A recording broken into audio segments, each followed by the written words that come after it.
Raymond Holt slapped the incident report out of Meredith Cole's hands before she could finish her second sentence. The papers hit the floor of his office and scattered across the tile, and he didn't even look down at them. He looked at her. His eyes were flat, dismissive, the kind of look a man gives when he has already decided that whatever you are about to say does not matter and never will. "You've been here 3 years," he said, "and you still think your job is to tell me how to run my hospital." He turned back to his desk. "Pick those up and get back to your floor. If you are watching this story for the first time, welcome. Hit that subscribe button right now and follow this story all the way to the end, because what happens next is going to leave you speechless.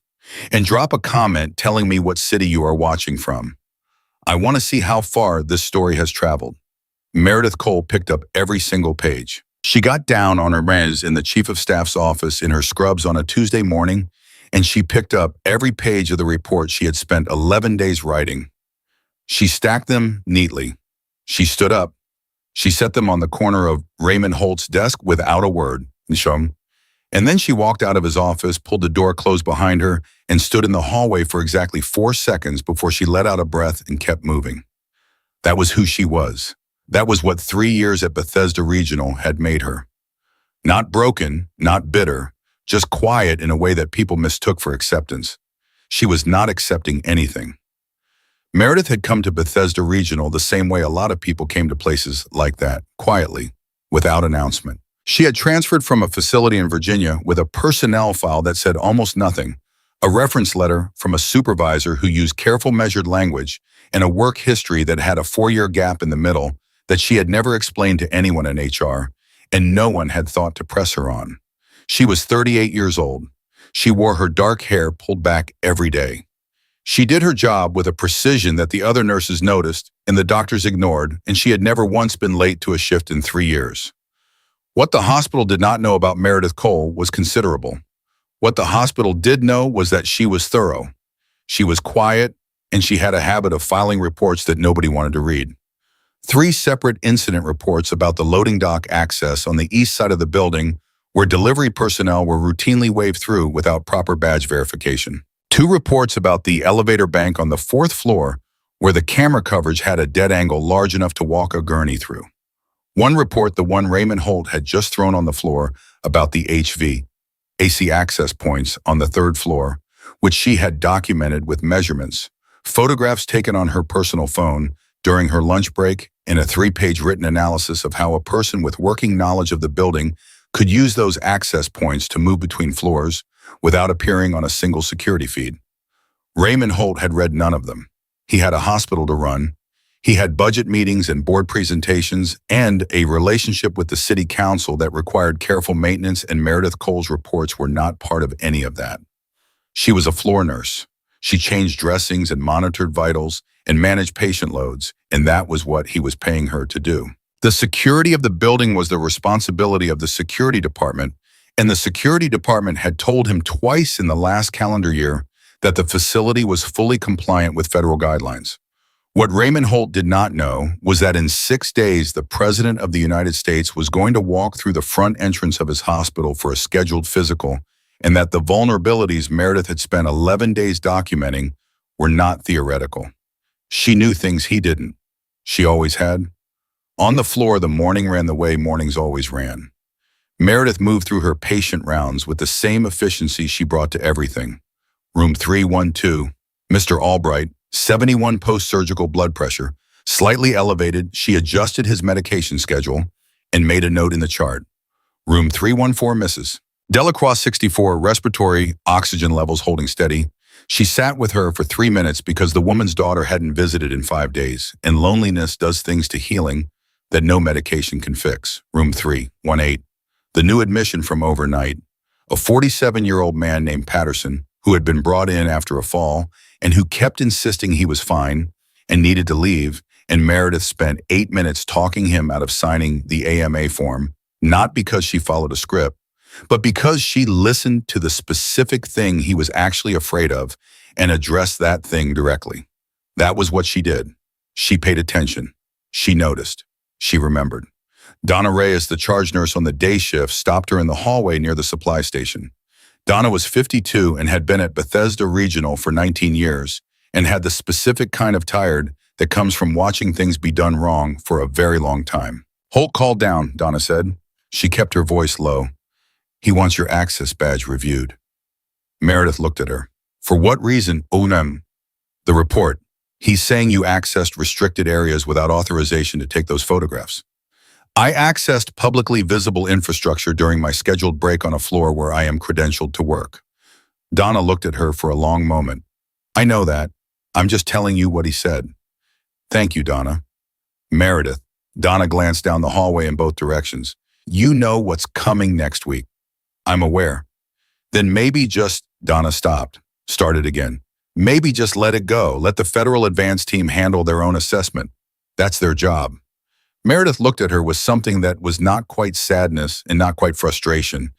It was something older and more complicated than either of those things. And if they don't find what I found, Donna didn't have an answer for that. She rarely did. That was the problem with people who knew something was wrong, but had learned to live with it anyway. They ran out of answers pretty fast when you pushed past the first layer. Meredith went back to her patients. She had 3 days before the advance team was scheduled to sweep the building. She had filed every report through proper channels. She had done everything the way she was supposed to do it, and every single one of those reports had been received and ignored by a man who cared more about his standing with the hospital board than about the people in his building. She had one more option, and it was not one she had wanted to use. That evening, after her shift, she sat in her car in the parking garage for 22 minutes and stared at her phone. There was a number she had not dialed in 4 years. There was a name she had not spoken out loud in almost as long.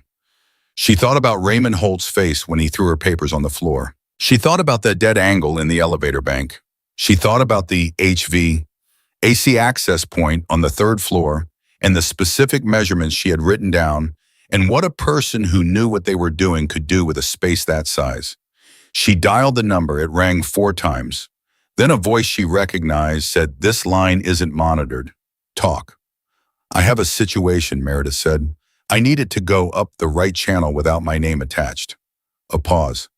"How serious? Presidential visit serious." Another pause, longer this time. "Give me 48 hours. She gave him the details. She kept it precise. She kept it factual. She read from her notes the way she had written them, without editorializing, without emotion, just the measurements and the access points and the timeline and the gaps and the coverage. When she finished, the line was quiet for a moment. "Cole," the voice said, "you're still doing this." "Doing what?" "Seeing things other people miss." She didn't answer that. She thanked him and ended the call and drove home and made dinner and went to bed at 10:15. She set her alarm for 5:30. She had an early shift. She did not hear from him in 48 hours. She heard nothing for 4 days, and in those 4 days, she went to work and did her rounds and filed a follow-up note to the security department about the loading dock and received no response and kept moving. Raymond Holt did not call her in for a badge review. Either he had forgotten or he had decided it wasn't worth the paperwork. Either way, she kept her head down and kept her eyes open and waited. The 5th day was a Thursday. She was at the nurse's station on the 3rd floor reviewing a medication chart when she heard it. Everyone heard it. The sound was low and rhythmic. At first, the kind of sound your body registers before your brain does, and then it was directly overhead, loud enough to pull people to the windows, loud enough to make the walls vibrate faintly. Then a second one. 2 helicopters. Not news helicopters, not medevac. The sound was different, heavier. Donna came out of the supply room with a box of IV bags in her arms and said, "What on earth?" "Blackhawks," Meredith said without looking up from the chart. Donna stared at her. "How do you know what?" "The rotor frequency. They're heavier than civilian models. 2 of them." She set the chart down. "They're on the roof." The floor went quiet in the way that floors go quiet when something has changed and nobody knows yet what it means. 3 nurses stood near the window. An orderly had stopped in the middle of the hallway with a laundry cart. 2 residents were standing near the elevator, looking at their phones as though their phones would have answers. Meredith was already moving toward the stairwell. She heard them before she saw them. Boots on the stairs. Not one set, several. The specific cadence of people who move in formation, even when they're not technically in formation, people whose bodies have been trained so thoroughly, that the training never fully leaves. The stairwell door opened and 4 people came through it, and the hallway changed in an instant. They wore tactical vests over civilian clothes. They moved with their eyes already sweeping the space, cataloging, assessing, and the nurses near the window stepped back without being told to. The one in front was a man, maybe 40, built the way people are built when fitness is a professional requirement rather than a personal choice. He had a badge clipped to his vest, and his eyes were the kind of focus that comes from running on very little sleep and a great deal of purpose. He scanned the hallway. His eyes landed on Meredith. He did not look at Donna. He did not look at the residents near the elevator. He did not look at the nurses who had stepped away from the window. He looked directly at Meredith Cole, and something in his expression shifted. Not surprise, recognition. "Agent Cole," he said. His voice carried exactly as far as it needed to and no further. "The president arrives in 2 hours. We have a compromised access point on the 3rd floor and an unverified asset flagged in the building system. We need a commanding officer on the ground, and we need one now." The hallway was completely silent. Donna's mouth was open. The orderly had let go of the laundry cart. One of the residents said very quietly, "What?" Meredith looked at the agent for a moment. Then she looked at the badge on his vest. Then she looked back at his face. "Who flagged the asset?" she said. "Came through a lateral channel 4 days ago. Took us this long to verify the source and clear the protocol." His jaw tightened. The source was solid. The HVAC access on the northeast corner, already compromised. "We found equipment in the shaft 20 minutes ago." Meredith felt something cold move through her chest, not fear, something more like the feeling of being right about something you desperately hoped you were wrong about. "How long has it been there?" "Forensics estimate 72 hours minimum." 3 days. Someone had placed it 3 days ago. While she was filing reports that no one was reading, while Raymond Holt was threatening her badge review, while the advance team was running their compliant assessment and finding nothing wrong, someone had already been inside the building. Someone who knew the layout. Someone who had found exactly the gap she had documented and used it. "The loading dock on the east side," she said. "Has it been secured?" The agent's expression didn't change. "It's on the list. It needs to be first on the list." He looked at her for exactly 1 second. "Agreed. Walk me through your assessment." Behind her, she heard Donna say her name. Very quietly, the way you say someone's name when you are realizing for the first time that you never actually knew them. Meredith didn't turn around. She fell into step beside the agent, and they moved down the hallway together, and she was already talking, already pulling 3 years of observation out of the file in her mind, where she had stored it, every dead angle, every unverified entry point, every gap in the coverage that she had documented and submitted and had thrown back on the floor in front of her. "Your name," she said as they reached the east stairwell. "I need to know who I'm working with." "Agent Dre Callahan," he said, "DHS Protective Detail." "How did you get my name?" "Callahan." He pushed the stairwell door open. "You came up in a classified assessment 2 years ago. Profile tagged for potential asset deployment. When your reports came through the lateral channel, the flag came up automatically." 2 years ago," she said, "I was in a different facility." "I know where you were." She looked at him as they took the stairs. "Then you know more about me than I'd prefer." "Probably," he said, "but right now I need what you know about this building, so let's call it even." They moved fast. They moved the way she had not moved in 4 years, with direction and urgency and the specific kind of focus that crowds out everything that is not the immediate problem. Her shoes were wrong for this. She was wearing soft-soled nursing shoes, and she was moving through a stairwell at a pace that made them insufficient, but she didn't slow down. "The asset in the system," she said. "Do you have a physical description?" "Male, approximately 5'10", hospital access badge that cleared the credentialing system. Badge was issued 3 weeks ago under a name that checked out on the surface. It didn't hold under deep verification." "How deep?" "Deep enough. The name belongs to a man who died in 2019. She absorbed that without breaking stride. "Staff or contractor?" "Listed as a maintenance contractor. Facility services?" "Then he knows the HVAC system." "Yes. And the access points I documented." Callahan glanced at her sideways. "You think he used your reports?"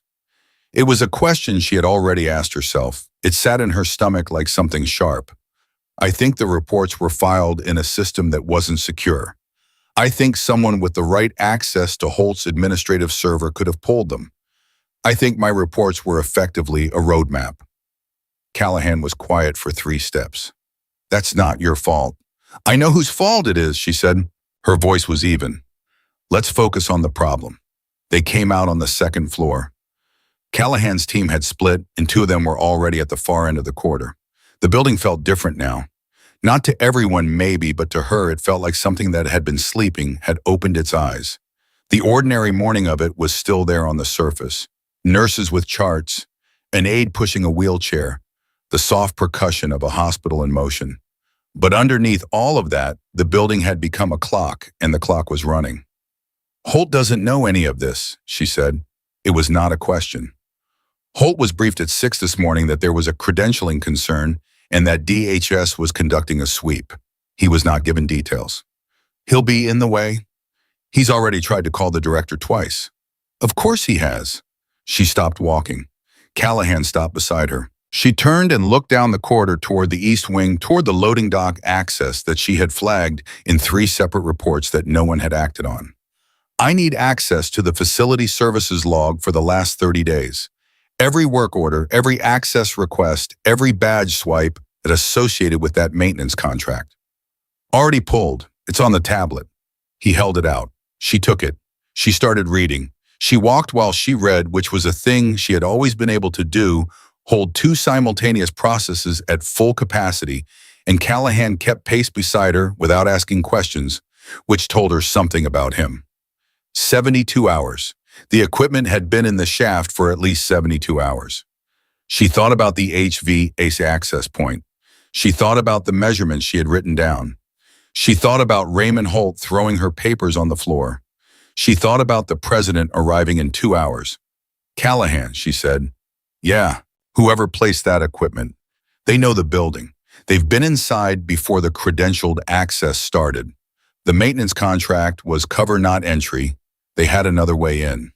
He looked at her sharply. You have a theory. I have a fact, she said. The loading dock on the east side has been running on manual log for 6 weeks because the electronic badge reader went offline in February, and the work order to replace it is still pending in Holt's approval queue. She held up the tablet.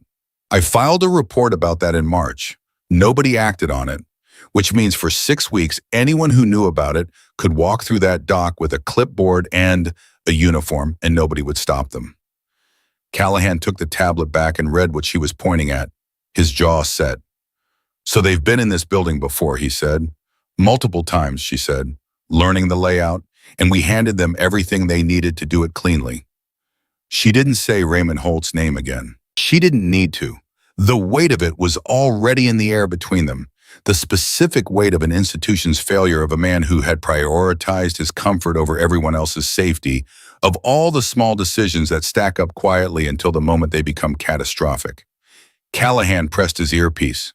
Team 2, I need you on the east dock now. Full containment. Nobody in or out without my direct authorization. He listened for a moment. I don't care what Holt says. Tell him to call me. He released the earpiece and looked at her. The president's physician is already in the building. Dr. Elaine Foss. She arrived an hour ago. Meredith went still. Where is she now? 4th floor prep suite. She's been there since 7. The 4th floor. The elevator bank with the dead angle in the camera coverage. The dead angle she had measured and documented and submitted in a report that Raymond Holt had never read. We need to move, she said, and she was already moving. They took the stairs to the 4th floor at a pace that left no room for conversation, and Meredith counted the seconds in her head the way she always did when the margin was shrinking. 2 hours until the president arrived. 1 physician already in the building.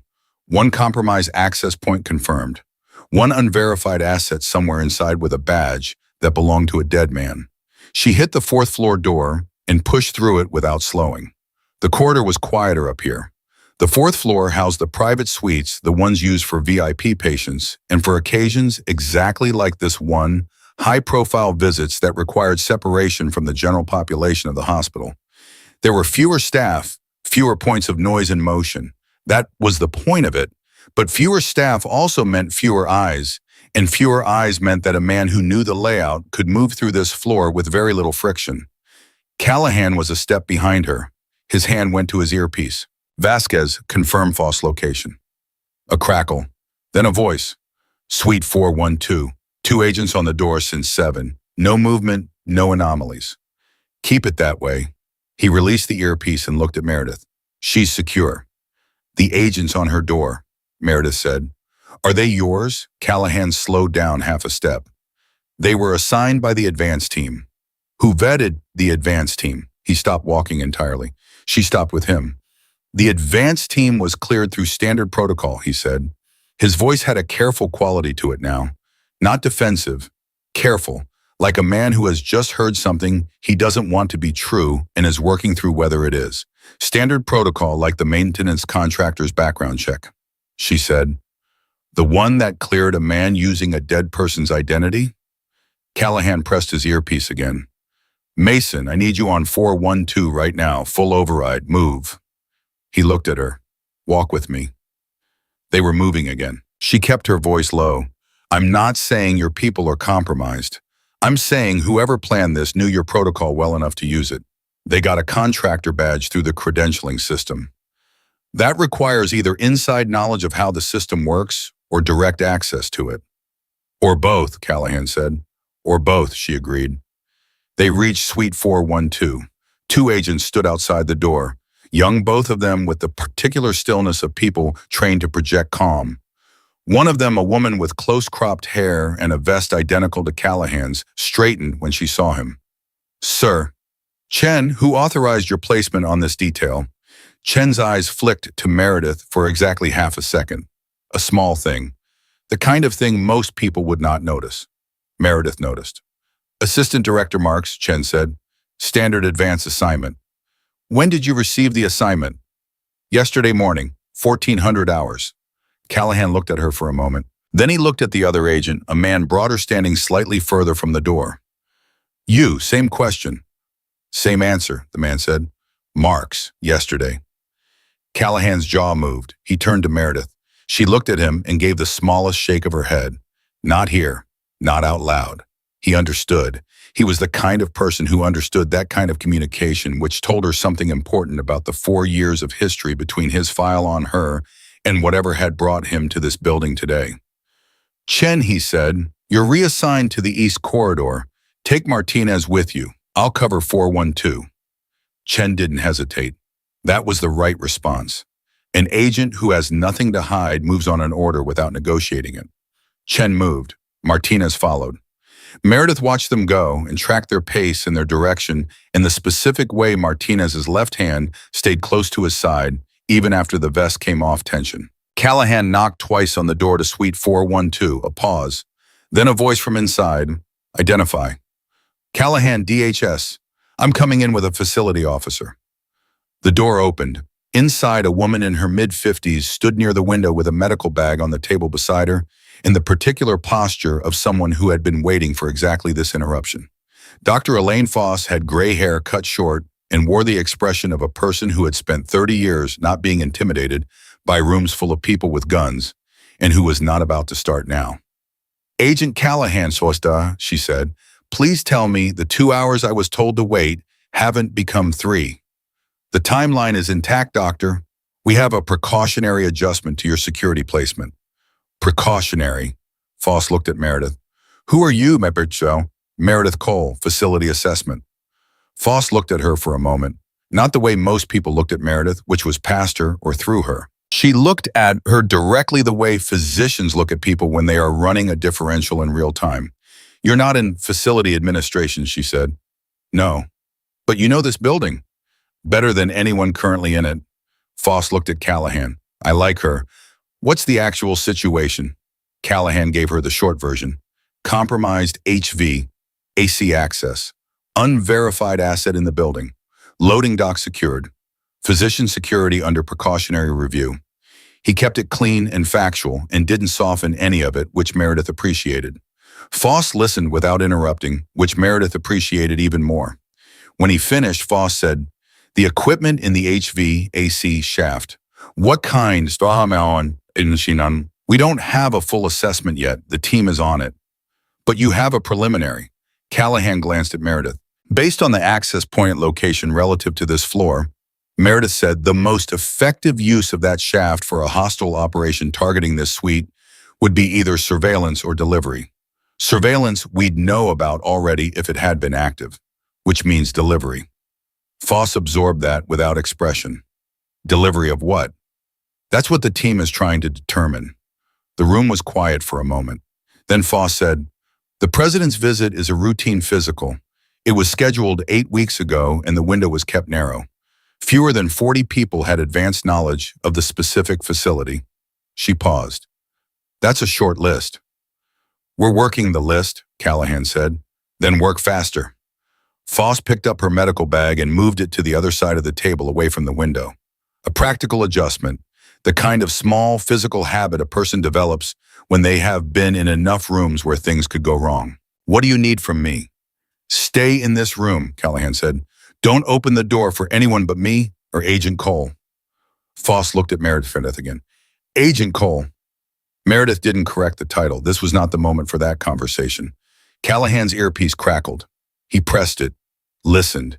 His expression didn't change, but his shoulders shifted in a way that Meredith had learned to read in the last 40 minutes as his version of something's wrong. He turned slightly away from Foss. "Say that again." A pause. "How long ago?" Another pause longer. "Lock it down. Nobody in or out of the maintenance corridor until I'm there personally." He released the earpiece. "Talk to me," Meredith said. "The asset, they found him." "Found him or located him?" "Found him." His voice was flat.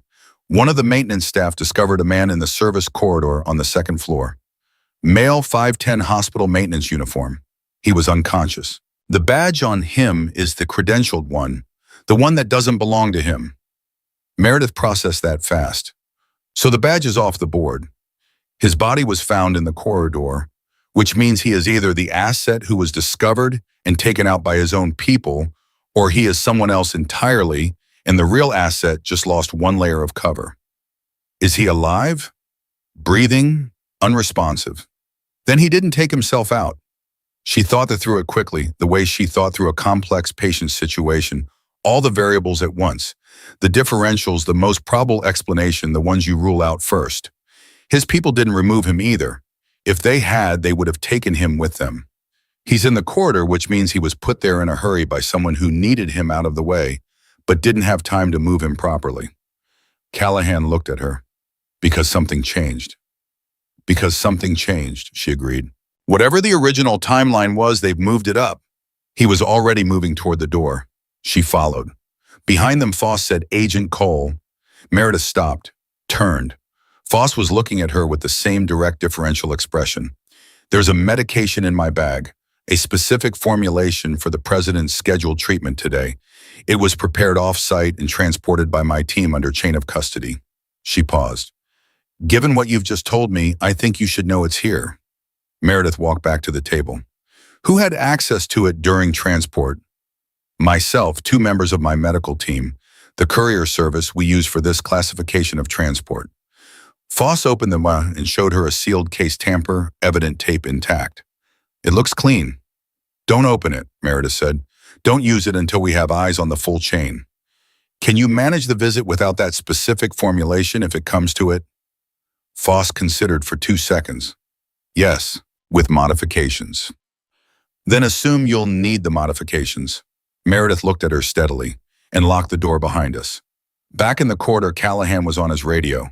Meredith matched his pace down the hallway, and her mind was running faster than her feet, pulling threads together, the access point and the unconscious man and the moved-up timeline and the medication in the bag and the 40 people who had known about this visit in advance. 40 people. Narrow list. The kind of list where one name, the wrong name, changes everything. "Callahan." She said it as they reached the stairwell. "The assistant director who assigned Chen and Martinez to this detail." "Marks. Is Marks on the 40-person list?" He pushed the stairwell door open. His face was doing the careful thing again. "I'm going to need you to not ask me that question out loud. Then answer it without words." He looked at her for exactly 1 second. Then he pushed through the door and started down the stairs. That was an answer. She followed him, and the implications of it landed one by one like something heavy being set down on a floor that wasn't built for the weight. If Marks was on the list, and Marks had assigned the two agents to Foss's door, and one of those agents had clocked Meredith with that half-second look when asked a direct question about chain of command, then the exposure didn't begin with a maintenance contractor using a dead man's identity. It began higher. It ran deeper. And the HVAC equipment and the loading dock and all of it were the mechanism, not the source. The source was someone with the kind of access that gets you on a 40-person list. The second floor corridor smelled like industrial cleaner and the particular charged stillness that comes after something has happened and before anyone has processed it. Two of Callahan's team were at the far end near the service entrance to the maintenance quarter. Between them on the floor, a man in a hospital maintenance uniform was positioned against the wall, with his head forward and his hands slack. He looked like he was sleeping, except for the angle of him, which was the angle of a person who had not chosen to sit down. Meredith crouched in front of him. She was a nurse. She checked his airway without being asked, checked his pulse, looked at his eyes lifting one lid. The pupil response was slow, drugged, not head trauma, not a blow, something administered. She looked at his neck, a small mark already fading on the left side below the jaw. Injection site. Fast-acting sedative, she said. He'll be out for at least another 40 minutes. He needs a gurney and he needs monitoring.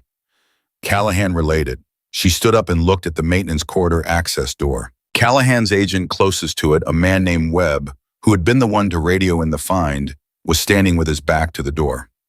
Was this door secured when you arrived? She said. Closed, Webb said, not locked. The lock mechanism shows fresh scoring. Someone bypassed it recently. From which side? Webb looked at the lock. Back at her. Inside. Meredith looked at Callahan. They're already in the maintenance corridor. The man on the floor was cover. He either saw something he wasn't supposed to see or he got in the way. Either way, pulling him off the board and leaving him here means whoever did it wanted us to find him. They wanted us here at this door focused on him. Callahan's eyes narrowed. Distraction. While we're on the second floor looking at an unconscious man, someone is moving somewhere else in this building.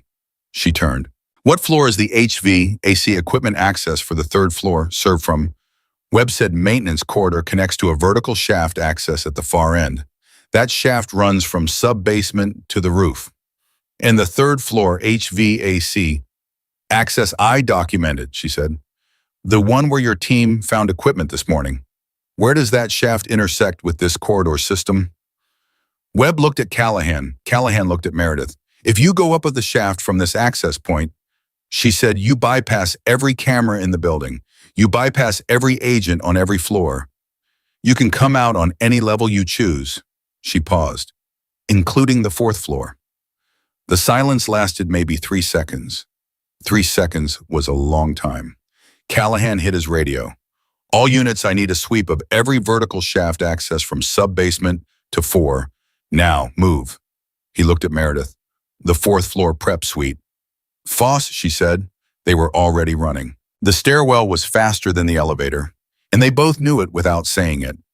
She took the stairs 2 at a time in her soft-soled nursing shoes, and she felt every one of them, but she didn't slow down. Callahan was on his radio the whole way up, short clipped in words, the language of people who have trained for exactly this kind of compression, and she was doing the thing she had always done when the space between problem and catastrophe was measured in seconds rather than hours. She was running the board. The medication in Foss's bag, tamper-evident tape intact, but tape could be reapplied. Chain of custody with 4 points of access. 4 points where if one person on the 40-person list had reached, the chain broke. She thought about Foss's face when she said it, the way Foss had looked at the case, the way she had offered the information before being asked. She filed that. Third floor landing. Keep moving. Callahan said something into his radio and got something back that made him say very quietly one word that she didn't need to hear twice to understand. Chen, he said. Webb just confirmed. Chen badged back into the building through the East Dock access 20 minutes ago, after I reassigned her to the East Corridor. The East Dock access, the one that had been running on manual log for 6 weeks. The one where a person with a clipboard and a uniform could walk through without a badge reader stopping them. Except Chen had used a badge. She had used a badge because she needed the entry logged. She needed a record of herself coming in through the front, which meant she had gone out another way, which meant she had been in the shaft.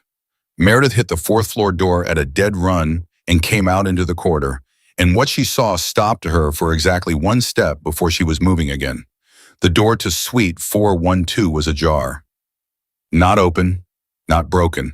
Ajar by about 3 inches the way a door looks when someone has come through it recently and pulled it closed but didn't engage the latch because they were in a hurry. Callahan came through the stairwell door 2 seconds behind her and saw what she saw. He drew his weapon. She went to the door and pushed it open with her shoulder, staying to the side of the frame the way she had been trained to do by people whose names she had never been allowed to say out loud in a place like this. The room was empty. Foss was gone. The medical bag was still on the table. The sealed medication case was still there, tamper-evident tape intact, but the chair by the window had been moved. Not much, 6 inches. The kind of movement that happens when someone has been sitting in it recently and stood up in a hurry. And on the floor between the chair and the table, a phone. Not Foss's. Too basic, too generic, a burner. And on the screen, just visible from where Meredith stood, a text message in a thread that was only 2 messages long. The second message had come in 3 minutes ago. It said one word, now. Callahan picked up the burner phone with 2 fingers and read the screen without touching the message thread. One word, now. Sent 3 minutes ago to a number with no contact name attached from a number that was almost certainly already dead, already pulled from service the moment it was used. That was how these things worked. You sent the signal and you burned the line and you moved. Someone had been in this room.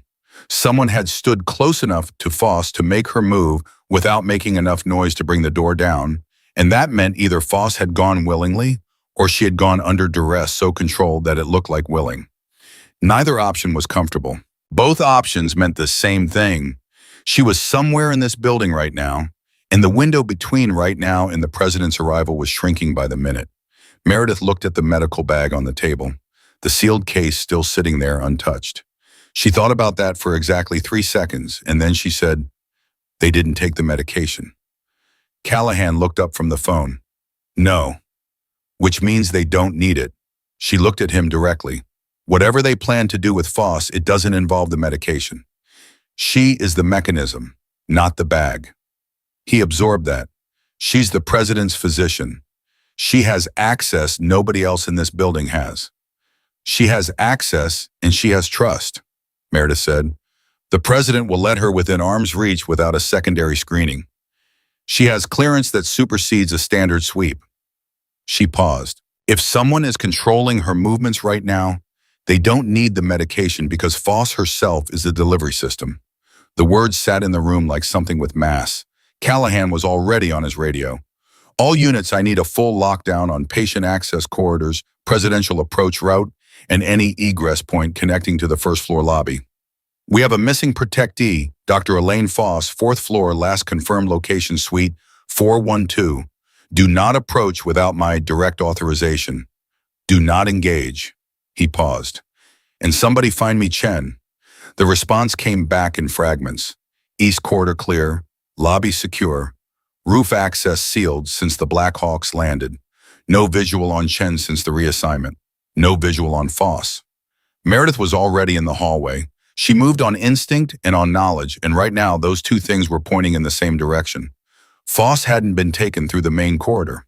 If she had, one of the 4 agents currently on this floor would have seen her. The 4th floor had 2 points of access other than the main stairwell and the elevator. One was the HVAC shaft access that Webb had flagged. The other was the service elevator at the north end of the building, the one that the kitchen staff used for meal deliveries, the one that Meredith had documented in her very first incident report 3 years ago, because the camera covering the service elevator landing on 4 had been out of service since she started, and the work order to fix it had never been submitted.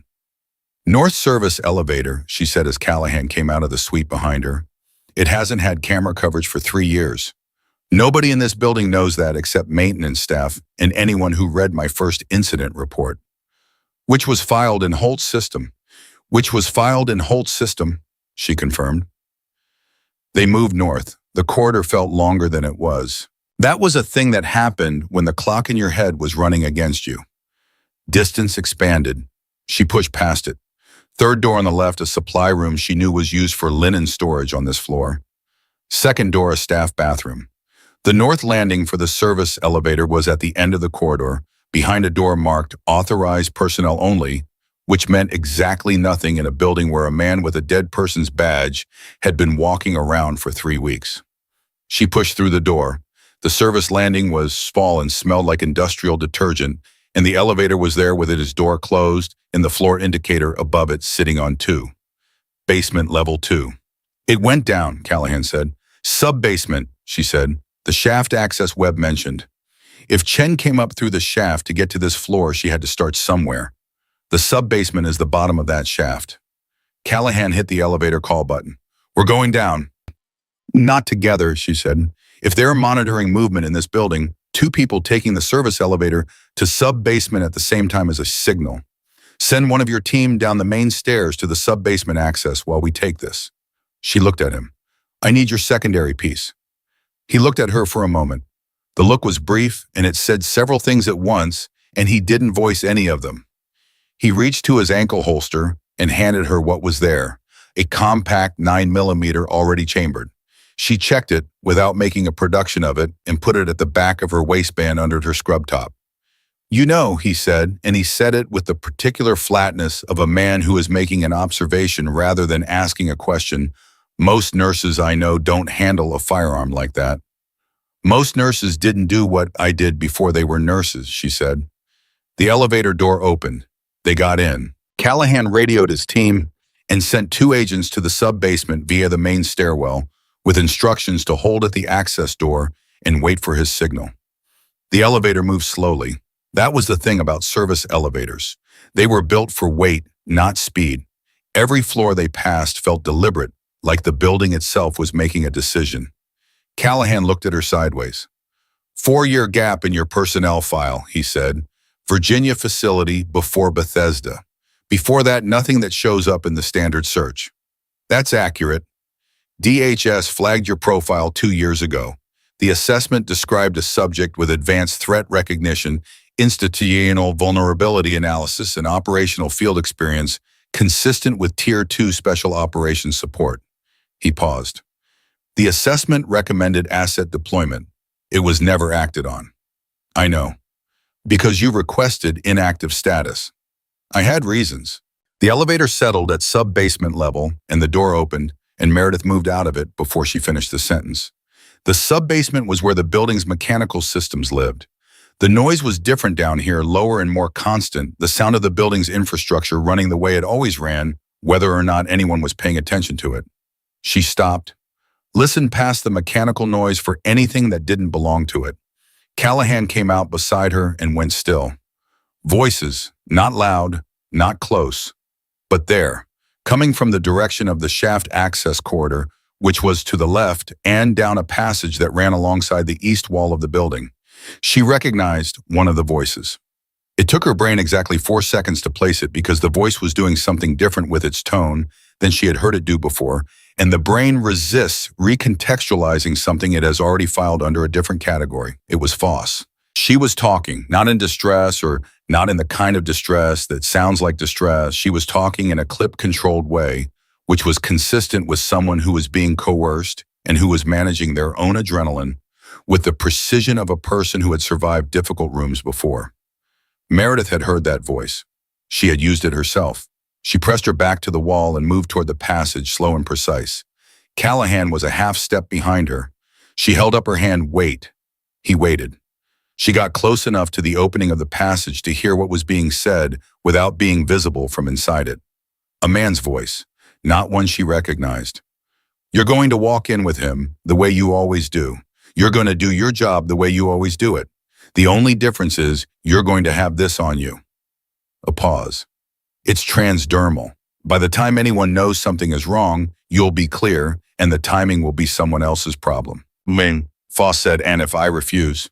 Your daughter's in a car 3 blocks from this hospital right now with two people who are not her friends, so you won't refuse. Meredith went cold all the way through. She looked back at Callahan and mouthed Foss's daughter. He was already on his radio, moving his lips silently, getting it out to his team, and she turned back to the passage. Foss said, "If I do this, she's released. The moment it's confirmed. I need to hear her voice first." A pause, a shuffling sound, then a young woman's voice, tight and controlled, but with something underneath it that was unmistakably fear. "Mom, I'm okay. Don't..." And then the sound cut. Foss was quiet for a moment. Then she said, "Give me the package." Good choice. Meredith had 3 seconds, maybe 4. The moment Foss had a transdermal package in her hand, the window for a clean intervention closed, because then the man in that passage had no further use for the exchange to continue, which meant the dynamic would change, and Foss's cooperability was the only card left on the table. She came around the corner of the passage entrance, upright and moving, and with the 9mm in her right hand already at eye level and her voice doing the thing it did when she needed a room to stop moving, flat, precise, carrying exactly as far as it needed to carry. Federal officer. Nobody moves. 2 people in the passage. The man was 40, heavy-set, with the kind of build that comes from functional strength rather than aesthetics, and he was holding a small, sealed packet between 2 fingers, and he had the reflexes of someone who had been trained for situations like this one, which meant he started to move the moment she came around the corner. She said, "If that packet hits the floor, everyone in this corridor is exposed, including you. Think about that before your next decision." He stopped. Foss was against the wall to the left. Her face was doing the controlled thing, the thing Meredith had heard in her voice, managing it down, keeping the physiological response from becoming the dominant force in the room. She was looking at Meredith with the same direct expression she had used in Suite 412, running a differential, updating the picture. The man looked at Meredith, then at the weapon, then back at Meredith. "You're the nurse," he said. "Put the packet down on the surface behind you," she said slowly. "Don't drop it. You're the nurse who filed the reports." "I'm the person holding the gun," she said. "Put it down." He put it down on the surface behind him. His hands came up slowly. Callahan came around the corner behind Meredith, and the man's calculation updated visibly on his face as the geometry of the situation became clear to him, and the remaining viable options reduced to 1. Callahan had him against the wall and cuffed before the man finished his exhale. Meredith went to Foss. "Are you hurt?" "No." Foss looked at her steadily. Her hands were shaking very slightly. She was allowing them to shake, which was the medically correct response, the body managing its own cortisol, and Meredith respected it. "My daughter." "Callahan has a team on it," Meredith said. "She'll be out of that car in the next 4 minutes." "You heard." "I heard." Foss looked at the sealed packet on the surface behind the man. "Transdermal toxin. If he's telling the truth about the mechanism, it's designed to absorb through skin contact during a standard examination. Delayed onset, 2 to 4 hours. She looked at Meredith. "He said I'd be clear by the time it registered, which means onset is calibrated to look like a sudden medical event rather than an acute incident." "Plausible deniabilities," Meredith said. "A president who becomes ill hours after a routine physical. His own physician, the last person to have contact." Foss's voice stayed steady, but her eyes were doing something with the weight of it. "It would have destroyed me even if they kept their word about my daughter." "They weren't going to keep their word," Meredith said. She kept her voice factual, not brutal, just accurate. "You know that." "I know that now." Foss straightened her jacket with both hands, a small, deliberate gesture that was about reclaiming something. "Who sent him?" Meredith looked at Callahan. He had the man secured and was speaking into his radio with the specific economical shorthand of someone delivering information that will move fast up a chain. He caught her eye and shook his head slightly. "Not yet." The chain of command question was still live, still unresolved, still dangerous. Marks was on the 40-person list, and Marks had placed Chen on Foss's door, and Chen was somewhere in this building, and the full picture was not assembled yet. "We're still working that question," Meredith said. "Chen," Foss said. Meredith looked at her. "What do you know about Chen?" "She came to my room 40 minutes ago, before Callahan reassigned her. She told me there was an active threat in the building and she needed to move me to a more secure location." Foss paused. She was calm, professional, her credentials checked. I had no reason not to go with her. She brought you here. To this corridor, yes. She told me to wait. She said an agent was coming to brief me on a protocol adjustment. Then she left. Foss looked at the man against the wall. He came instead. She delivered you, Meredith said. She moved you off this protected location to a position where you had no coverage and made sure the delivery was clean. She thought through the timing. Chen had badged back in through the East Dock 20 minutes ago. She had been logged in coming back in, which meant she was still in the building, still operating, still on whatever the second part of this was. Callahan. She turned. Chen is still inside. She's logged in. She hasn't extracted because she hasn't finished. He released his radio. What's the second objective? It was not a question directed at her. It was a question directed at the air the way you ask a question when you're trying to run it out loud. But she answered it anyway because she had been running it while he was securing the room and she had landed somewhere. The president's route from the entrance to the exam suite on the third floor passes through the East Corridor, she said. The East Corridor where you sent Chen 20 minutes ago. She paused. The East Corridor where the loading dock access is, the one that's been on manual log for 6 weeks. The silence lasted exactly 2 seconds. Then Callahan said the word that people say when the pieces lock together and the picture is worse than the version they had been carrying. 40 minutes, that's how long she's been alone in that corridor. 40 minutes is enough time to set a secondary, Meredith said, something that doesn't need her to be present for the activation. Something passive, something triggered by proximity or timing, which we won't find with a visual sweep. Not a standard one. She looked at him. I need the facility maintenance log for the East Corridor. Every fixture, every panel, every surface access point. I know what was there before.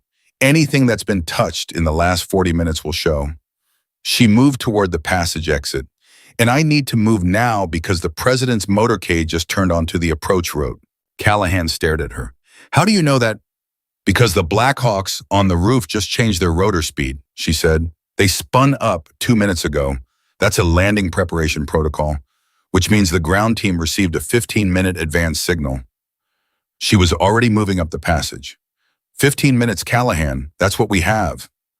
He was already on the radio. She was already running. Behind her, Foss called out her name one more time. She turned in the passage opening, and Foss was standing with both hands steady now and her eyes clear. Cole, Foss said, whatever you did before you were a nurse, thank God you stopped doing it and became one. Meredith looked at her for exactly 1 second. Then she ran. 14 minutes. That was what she had when she came up out of the sub-basement stairwell and hit the first floor corridor at a run. 14 minutes from the moment the Blackhawks changed their rotor pitch to the moment the motorcade would stop at the main entrance and the President of the United States would step out onto the approach walkway and move through the front doors of Bethesda Regional Medical Center. 14 minutes in a building where a compromised agent had been alone in the East Corridor for 40 minutes and where a man whose name didn't belong to him had been sedated and left in a service passage as a distraction, and where the full shape of what was planned was still not completely visible. Meredith ran the board while she ran the corridor. The secondary device, if Chen had placed one, would not be something obvious. Chen was trained. Chen had come in through the East Dock under a log badge entry, which meant she wasn't trying to hide her presence in the building. She was hiding her purpose. She wanted to be findable if someone looked at the logs. She wanted the trail to show an agent doing her job, doing exactly what she had been reassigned to do. Whatever she had placed in that corridor was designed to survive a visual sweep. It would look like it belonged. The East Corridor was 200 feet long and ran from the lobby junction on the west end to the loading dock access on the east. The President's route passed through it. Every fixture, every panel, every surface access point. She had said that to Callahan in the sub-basement, and she had meant it. She knew what had been in that corridor before today. She had walked it 100 times in 3 years. She had filed reports about it. She knew the placement of every emergency light, housing every electrical panel cover, every ventilation grill between the lobby junction and the dock access door. Callahan was on her right, half a step back, still on his radio. Webb, I need you on East Corridor with the sweep kit. Don't wait for me. Start at the dock end and work toward the lobby. Anything that looks recently disturbed, you stop and you call it in. You do not touch it. He listened. 2 minutes. Make it 1. She hit the East Corridor junction and stopped. Listened. The corridor had the quality of a held breath, which was the quality of any institutional space when the normal traffic through it has been interrupted. 2 of Callahan's agents were at the far west end near the lobby. She could see them from here. They had their backs to her, facing the lobby, which was correct positioning for a presidential approach. They were watching the right direction, which meant nobody was watching this end. She moved east, fast, systematic, her eyes running the corridor the way they ran a patient room. Not looking for what should be there, looking for what was different from the last time she had been here. The human brain is remarkably good at this when it has a clean baseline to work from, and Meredith's baseline for this corridor was as clean as anything in her memory. First panel on the right, electrical gray metal cover, 4 bolts. She stopped, looked at the bolts. The lower left bolt had a faint crescent of gray dust around its base that was slightly different from the dust pattern on the other 3. Recent contact. Someone had turned it. She put her fingers on the bolt without touching the panel face and felt the very slight give of a fastener that had been loosened and retightened without a torque tool. Tightened by hand to feel secure but not torqued to spec. Callahan, she said. He was beside her in 2 seconds. She pointed at the bolt without touching the panel. He looked at it. He understood. Don't open it, she said. The sweep kit will tell us what's inside without us opening it, but the mechanism might be pressure sensitive. If Chen wired it to the panel cover itself, opening it without the correct disarm sequence completes the circuit. She looked at him. Get Webb on this one specifically. Callahan related. She kept moving. She was not done. She passed the emergency light housing on the left intact, undisturbed. Passed the ventilation grill at knee height intact. Passed the second electrical panel intact. She stopped at the 3rd fixture, the standard wall-mounted emergency phone, housing white plastic, the kind of thing that blends so completely into an institutional wall that the eye slides past it without registering. She had filed a report about this housing 2 years ago because the phone inside it had been non-functional since she arrived at the facility, and the work order to replace it had been sitting in Holt's queue for the same amount of time. The housing's edge had a hairline gap on the left side that she had never noticed before. Not a crack, a seam. The kind of seam a housing has when it has been opened and not fully resecured. She pressed the housing flat against the wall with the heel of her palm and held it. She was not going to open it. She was not going to touch the mechanism inside it, but she could feel through the housing the faint weight of something that hadn't been there when it was just a broken phone inside a white plastic shell. Second one, she said, in this housing. Callahan looked at it. Chen is thorough. 2 devices minimum, Meredith said. Both passive, both on this corridor, both positioned on the approach route. She stepped back from the housing. This isn't an assassination, Callahan. This isn't a device designed to kill in the corridor. If it were, one would be sufficient and it would be much less subtle. She was thinking out loud, running it the way she ran a differential when the presenting symptoms didn't add up to the obvious diagnosis. These are designed to be found. Callahan looked at her sharply. Explain. Subtle placement, both in fixtures I identified in my incident reports as vulnerabilities. Both placed in a way that a competent sweep would find them if someone knew exactly where to look. She paused. Who knew where to look? My reports, and whoever accessed those reports through Holt's system. She looked at him. These aren't the primary. These are the diversion. We're supposed to find these, lock down the corridor, redirect the president's route, and move him through an alternate path. Callahan went very still. The alternate route has to be cleared and approved by your advance team before the president can be moved to it, she said, which takes time, during which the president is stationary at an unplanned location. She looked at him. Who approves the alternate route authorization? He already knew the answer. She could see it in the set of his jaw before he said it. Marks, he said. There it was. The full shape of it. Not an attack in the East Corridor. An attack at the contingency position. The devices in the East Corridor were bait designed to be found by someone following Meredith's own documented knowledge of the building, designed to force a protocol response that Marks controlled, designed to move the president into a position that Marks had predetermined. The compromise agent, the unconscious sham contractor, the e-stock access, the HV, AC equipment, all of it was architecture for a single moment, the moment the East Corridor was locked down and someone with the authority to do so redirected the most protected person in the country into a path they controlled. How much time, she said. Callahan checked his watch. 11 minutes. Where is Marks right now? He pressed his earpiece. His face changed in a way she hadn't seen it change yet, a tightening around the eyes that was not tactical calculation, but something more personal. Marks is on site. Arrived 20 minutes ago. He's in the third-floor coordination room. He paused. He's been there since before we found Chen on the East Dock log. Establishing his own alibi, she said. He's in a room full of witnesses while Chen runs the ground operation. She looked at the East Corridor, at the two devices sitting quietly in their housings, at the 11 minutes on the clock. We can't let the sweep find these, why she? Callahan looked at her like she'd said something in a language he was processing. If we clear the corridor, Marks rewrote the president. That's the play. We deny him the play. She held his eyes. We let the corridor stand as is. We move the president through it exactly as planned. No secondary route, no contingency activation. And we take Marks out of the coordination room before he can issue the redirect. I can't move a principal through a corridor with two unclear devices in it. You move him through a corridor where you know exactly where the devices are, where neither device is designed to detonate on the planned route, and where you have eyes on every inch of the path. She looked at him steadily. Those devices are not designed to hurt anyone in this corridor. They're designed to be found and reported. If we report them, Marks wins. If we hold them and move the president on the original route, Marks has no play. Callahan was quiet for 4 seconds. She counted them. If you're wrong, he said. I've been right about everything in this building for 3 years, she said, including the things nobody wanted to hear. He held her eyes for 2 more seconds. Then he pressed his radio. Beb, hold on the East Corridor sweep. Do not touch, do not report findings upward. Hold your position. He switched channels.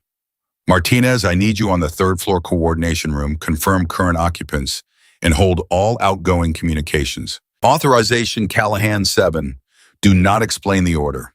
He released the earpiece and looked at her.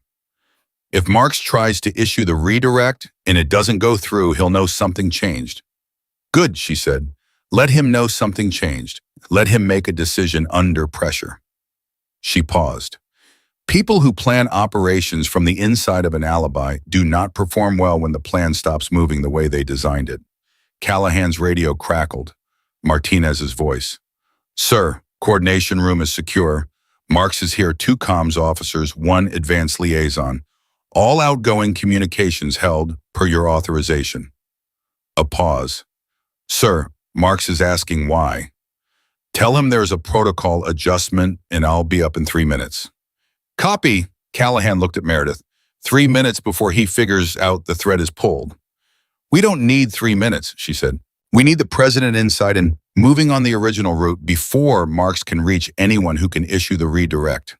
Once he's through the East Corridor and in the elevator to the exam suite, the contingency window closes. She checked the clock in her head against the rotor sound she could still feel faintly through the building's bones. He's 8 minutes out. They moved back toward the lobby junction, and Callahan was doing 2 things at once, tracking the radio traffic and tracking the math, and she could see him working through it the way a person works through a problem they didn't design and are now responsible for landing cleanly. That was command, not the absence of doubt, the ability to move forward despite it. Raymond Holt appeared at the lobby junction like a bad omen made flesh. He was in his administrative jacket, the one he wore for important days, and his face was doing the specific configuration of a man whose institution had been invaded and who has decided to respond to this by expanding himself into whatever space was available. He saw Callahan, he saw Meredith. He looked at Meredith the way he had looked at her in his office when he threw her papers on the floor, the look that said, "Whatever you are doing here is not something I authorized." "What is she doing in a secured zone?" he said to Callahan. "She's working," Callahan said. He did not slow down. Holt stepped into the path. "I want to know right now what is happening in my hospital. I have been kept out of communications. I have agents blocking doors. I have staff telling me there are federal teams in the maintenance corridors, and I have not been briefed on any of this. Mr. Holt, Meredith said. He looked at her. The look was reflexive condition, the look of a man who had spent years making a particular person feel small and whose body hasn't received the update yet. Your administrative server was accessed with a third party, she said. The incident reports I filed over the past 3 years were used by a hostile operative to map the vulnerabilities of this building. The HV at the access point I documented in my last report was compromised 72 hours ago. The E-Stock your security department told you was compliant has been running on manual log for 6 weeks because your approval queue had a work order pending since February. She let each sentence land. Everything that is happening in this building right now is a direct consequence of what you chose not to read. So when the president walks through that door in 7 minutes and gets safely to his exam suite, I need you to stand in this lobby and stay out of the way. Holt opened his mouth. Callahan stepped in front of him. Sir, I need you to return to your office. That is not a request. 2 agents appeared at Callahan's shoulder as if the sentence had summoned them. Holt looked at them, looked at Callahan, made the calculation that men like him always make when the room stops cooperating with their authority, which is to make a decision about which battle to fight and which one to defer. He deferred. He took 2 steps back and his face did something complicated, and then he turned and walked toward the administrative wing. Meredith watched him go. She did not feel satisfaction. She felt the specific lack of feeling that comes when something you have known for a long time is finally confirmed in the presence of other people. That was all. 6 minutes. The lobby was staging for the arrival. 2 agents near the front doors, one at the reception desk, one at the elevator bank. Everything looked correct. Everything looked exactly like a presidential arrival preparation at a secure medical facility. To anyone watching who didn't know what was sitting in 2 housings in the East Corridor and what was sitting in Marks's head in the 3rd floor coordination room, it was a clean picture. Callahan's radio activated. Webb's voice low and controlled. Sir, the East Corridor devices. I've got a better read on them with the kit. First device electrical panel, timer-based, set for activation in 14 minutes from now, which would be approximately 6 minutes after the scheduled arrival. He paused. It's not a destructive device, it's an interference emitter. Broadband signal disruption. Knocks out communications in a 50-foot radius for approximately 90 seconds. Callahan looked at Meredith. Long enough to create a communications blackout at the moment the president is in the lobby, she said. Long enough for Marks to issue a redirect that doesn't get questioned because nobody can reach anyone to confirm the authorization. She breathed. He doesn't need chaos. He needs 90 seconds of silence. Second device, Webb continued, the phone housing. It's a relay. It receives the activation signal from the first device and amplifies the disruption to cover the elevator bank. Another pause. These were designed to work together, and they were designed by someone who knew exactly how the building's communication infrastructure was laid out. Someone who read the reports, Callahan said. Someone who read the reports, Meredith confirmed. 5 minutes, the motorcade would be turning onto the final approach now. We disarm them, Callahan said. Disarming the first one alerts whoever is monitoring for the disarm signal that the corridor is compromised, which alerts Marks. She shook her head. We let them activate. We know they're coming. We prepare for 90 seconds of local blackout, and we route our communications through the secondary frequency during that window. She looked at him. Can your team switch to secondary on command? Yes. Then at 60 seconds before the president enters the East Corridor, you switch all units to secondary.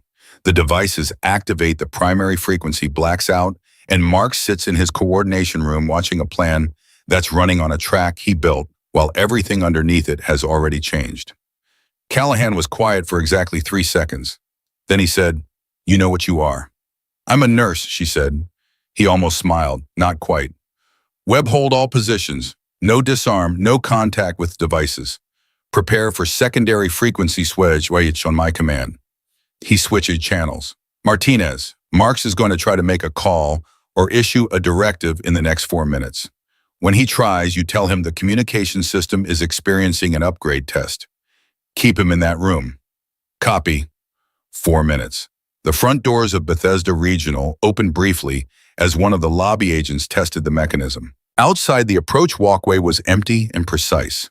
The Black Hawks on the roof had settled back to holding pitch, which meant the motorcade had confirmed its position. Somewhere 3 blocks away, if the information she had gotten in the sub-basement was right, a car was being pulled over and 2 people who were not Foss's daughter's friends were having a very different conversation than the one they had planned on having today. She hoped.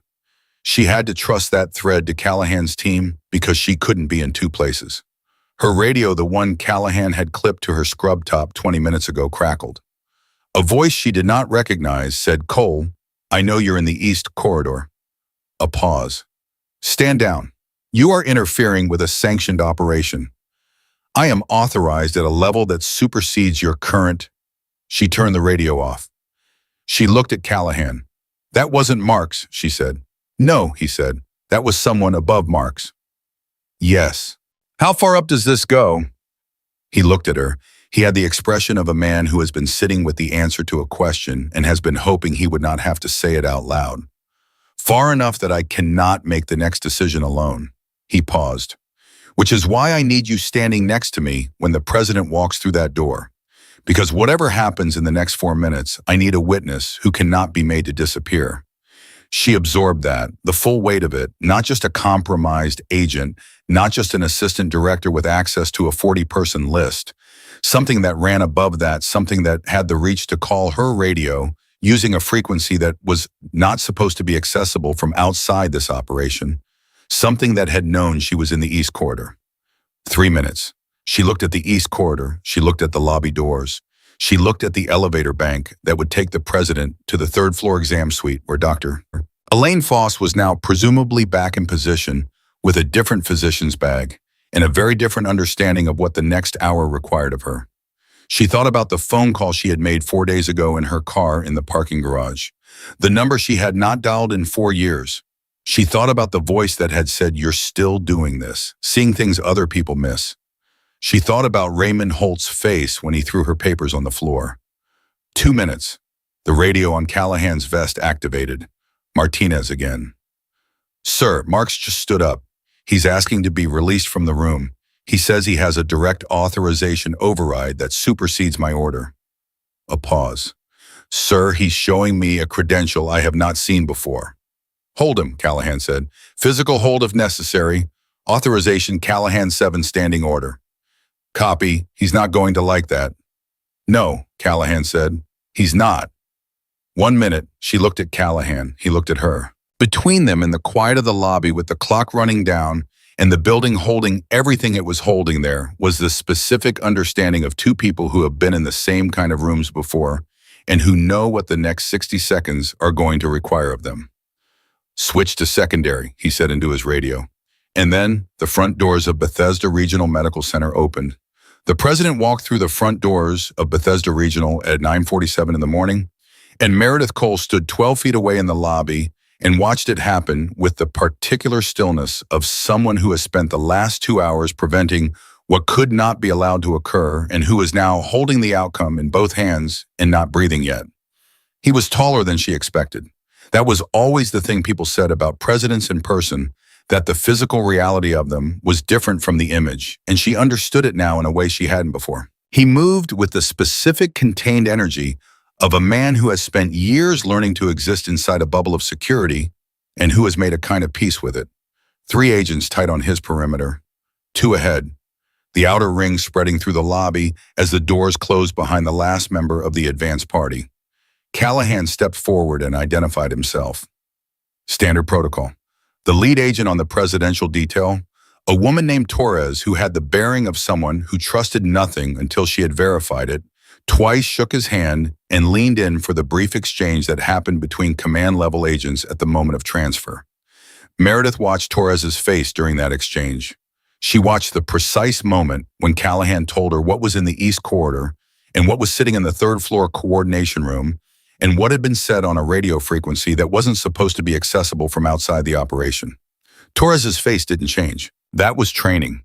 But her right hand moved to her radio, and her eyes went to her perimeter agents, and something in the geometry of the formation around the president shifted by approximately 2 degrees, which was invisible to anyone not watching for it, and which meant everything.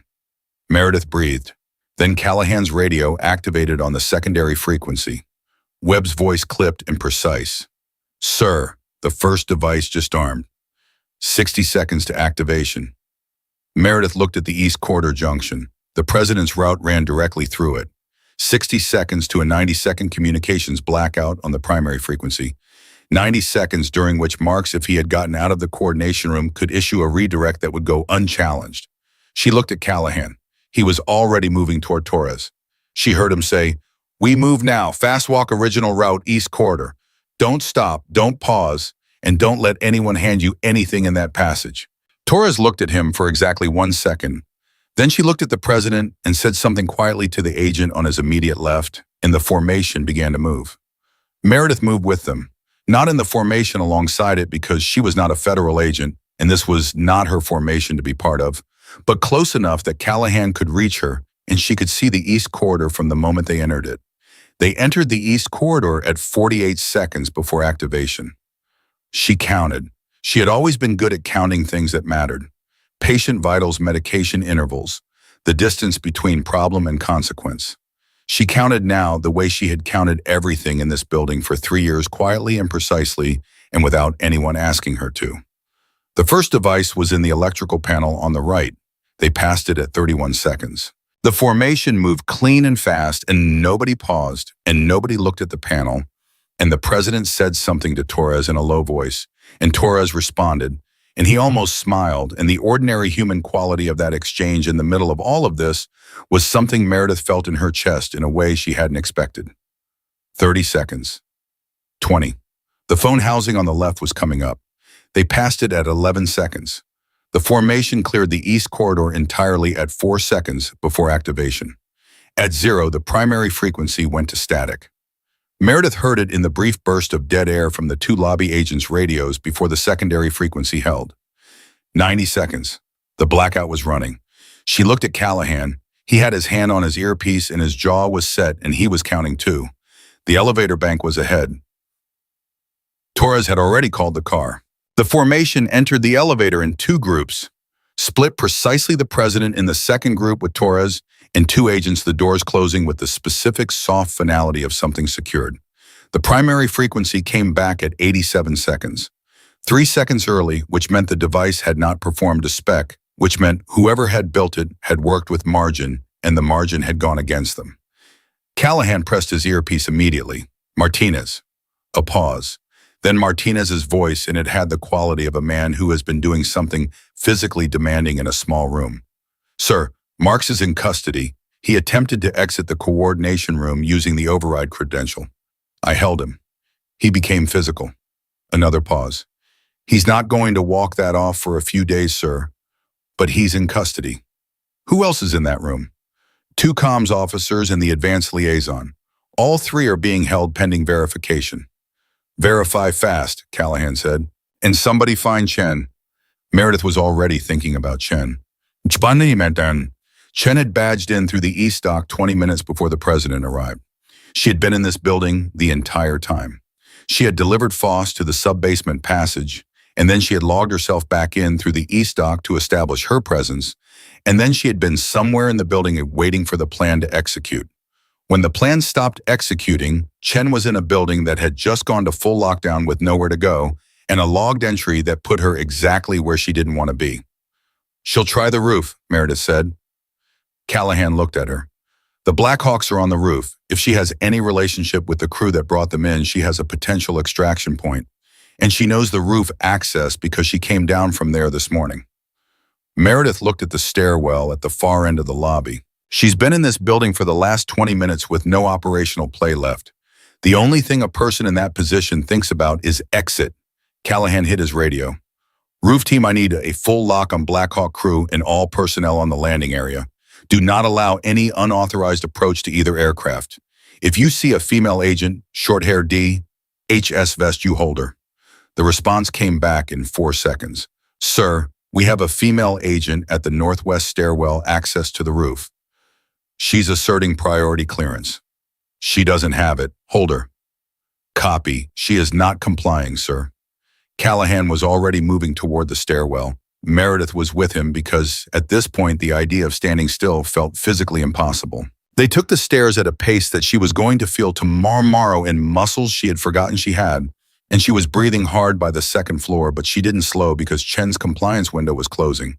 And what a trained agent does when compliance is no longer an option is escalate an escalation on a rooftop with two Blackhawks and a presidential security formation in the building below was not a scenario anyone wanted to reach.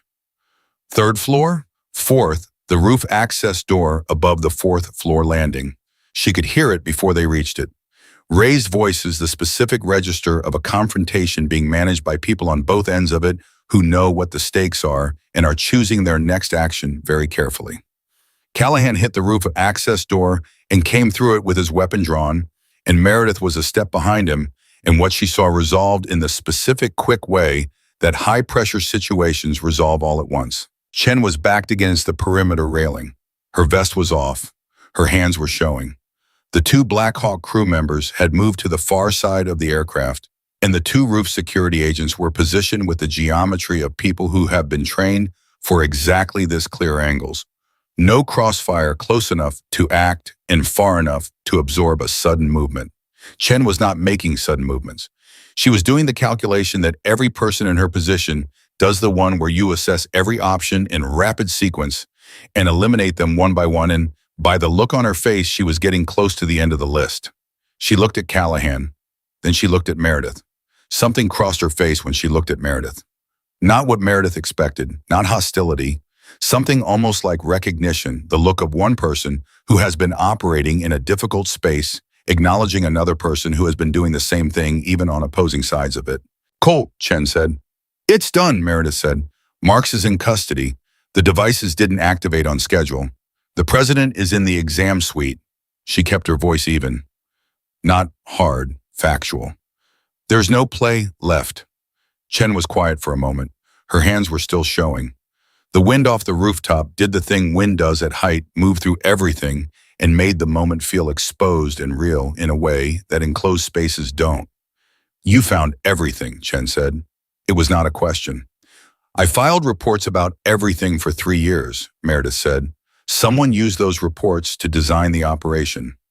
I just used the same knowledge to take it apart." Chen looked at her for a long moment. Then she looked at the roof, at the Blackhawks, at the sky above the city.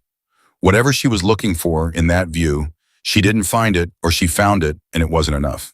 She lowered her hands further, a deliberate, visible gesture of completed decision. "I want a lawyer," she said, "and I want the name above Marks on the record before I say anything else." Callahan stepped forward. "You'll get both." Chen let the agents take her without resistance, and the roof went quiet except for the wind and the low idle of the Blackhawks and Meredith standing there in her nursing shoes on a hospital rooftop in the middle of a morning that had started with her picking papers up off Raymond Holt's floor. She stood there for a moment. Just a moment. She needed it. Callahan came to stand beside her. Neither of them said anything for a few seconds. Below them, the city was doing what cities do, moving and living, and not knowing what had happened inside the building they were standing on top of. She thought about that. The ordinary invisibility of it, how much happened in the spaces that people walked past without looking. "Chen said a name above Marks," Callahan said. "The voice on your radio, the one that told you to stand down." "I know. That's going to open something that doesn't close easily." "I know that too." He was quiet for a moment. "The lateral channel you used 4 days ago, the number you called from the parking garage." He paused. "That's going to come up in the debrief." "It should come up in the debrief. It means the inactive status gets reviewed." She looked at the city. "I know." "Cole," he turned toward her slightly, "for what it's worth, everything you told me today, every call you made, every read on every situation." He stopped. He was not a man who trafficked in elaborate statements. "You were right, every time. On things that would have taken my team hours to get to, you were there in minutes." She thought about 3 years of reports that nobody read. She thought about the dead angle in the elevator bank and the loading dock on manual log and the HVAC access point in the broken phone housing that had been sitting on the east corridor wall since before she arrived. She thought about Raymond Holt throwing her papers on the floor and telling her she was a nurse and that her job was to do her job. "I was doing my job," she said. "The whole time I was doing my job." They went back inside. The third-floor exam suite corridor was quiet with the particular quality of a space that has been secured from outside and is running normally within. Two agents at the elevator, one at the suite entrance. Callahan checked in and got the confirmation that the physical examination was proceeding on schedule, that the president was in the suite with Dr. Foss, that the modified protocol Foss had prepared was being used, and that everything was exactly what a routine presidential physical at a secured medical facility was supposed to look like. Meredith stood in the corridor outside the suite and thought about Foss in that sub-basement passage with her hands steady and her voice controlled, offering information before being asked, running her own differential on the situation, the way a physician runs a differential on a presenting patient. She thought about the moment Foss had said, "Whatever you did before you were a nurse, thank God you stopped and became one." She wasn't sure Foss was entirely right about that. She wasn't sure yet what the next version of the answer to that question looked like. But she was sure about what she had done in this building today, and she was sure about the 3 years before it, and she was sure that the reports she had filed, and the observations she had made, and the risks she had named out loud in rooms where nobody wanted to hear them, had been the right thing every single time. She had been right. She had always been right. And the cost of being right in a place that refused to listen had been borne entirely by her quietly without acknowledgement for longer than anyone should have to carry that weight alone. The suite door opened and Foss came out. She looked at Meredith for a moment. Then she did something Meredith had not anticipated and would remember for the rest of her life. She put both hands on Meredith's shoulders the way a person does when they want to make sure you understand they are fully present for what they are about to say. And she said, "He's fine. He's perfectly fine. And that is because of you." Meredith looked at her. "You made the call. You told us about the medication. I told you because you asked the right question. Most people wouldn't have known to ask it."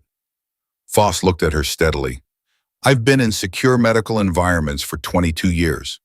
I have never met anyone who understood a building the way you understand this one. The way you understand threat. The way you think." She paused. "Don't waste that." The corridor was quiet. Callahan was speaking to Torres in a low voice near the elevator. The agents at the suite entrance were doing what agents do, watching outward, present, and still. The building around them was doing what it did, running, holding its patients, moving its staff through their routines. Donna Reyes appeared at the far end of the corridor. She had clearly been trying to find Meredith for some time and had clearly been told by several people that she could not access this floor, and she had clearly decided that this was not going to stop her because here she was. She stopped when she saw Meredith, and she stood there with her hands at her sides and her face doing something that was too big for the hallway to contain. "You want to explain to me," Donna said, "what I watched happen in my hospital today?" Meredith looked at her. At Donna, who had worked this hospital for 19 years, who had the tired that comes from watching things be done wrong for a long time, who had said, maybe just let it go, because she had learned that letting it go was the only way to keep moving. "I filed the reports," Meredith said. "I filed every single one of them. What happened today happened because somebody finally read them." Donna looked at her for a long moment. Her eyes were doing the thing eyes do when a person is recalculating something they thought they understood. 3 years, she said. 3 years you've been here. 3 years.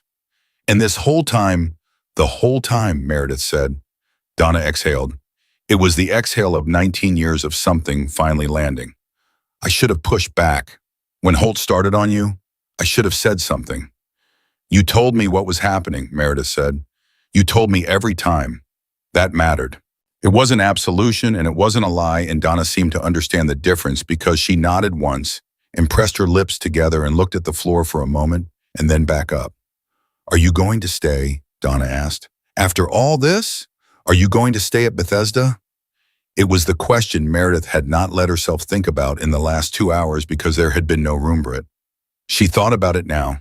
She thought about the building around her, the floors she knew, and the corridors she had walked, and the patients she had sat with, and the reports she had filed, and all of it, every ordinary, extraordinary day of 3 years in a place that had underestimated her every morning and needed her every moment without knowing it. Callahan came to stand near her, close enough to hear. He didn't interject. "I don't know yet," she said to Donna, "but I know that whatever I do next, it won't be invisible." Later, when the president had completed his physical and left the building, and the motorcade had pulled away, and the Blackhawks had lifted off the roof in a sound that moved through the building, one final time Callahan found her at the nurse's station on the third floor. She was back at the desk. She had a patient chart in her hand. She was doing her job the way she had done it every day for 3 years, with precision and care, and the full weight of everything she knew brought to bear on the person in front of her. Callahan set a card on the desk, a plain card, a number on it, no name. "When the debrief is done," he said, "when the chain gets followed all the way up and the names get put on the record, there's going to be a conversation about what comes next." He paused. "Not an assignment, a conversation. You'd have full say." She looked at the card. She looked at him. "And if I say no, then you keep being the best nurse in this building," he said. "And the next time something moves wrong somewhere, I hope to God you're paying attention."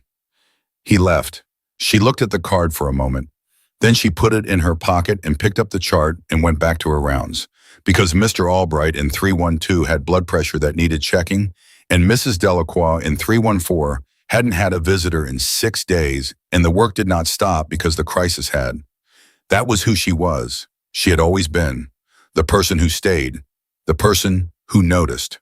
The person who filed the report when nobody asked her to, and read the room when nobody thought she was looking, and held the line when nobody else knew there was a line to hold. She had spent 3 years being invisible in a place that needed her to be exactly what she was, and on the day it mattered most, in the hours when the margin between safety and catastrophe was measured in minutes, and decisions, and the accumulated knowledge of someone who had been paying attention the entire time, Meredith Cole had been exactly enough in exactly the right place in the world she had quietly protected never even saw her coming.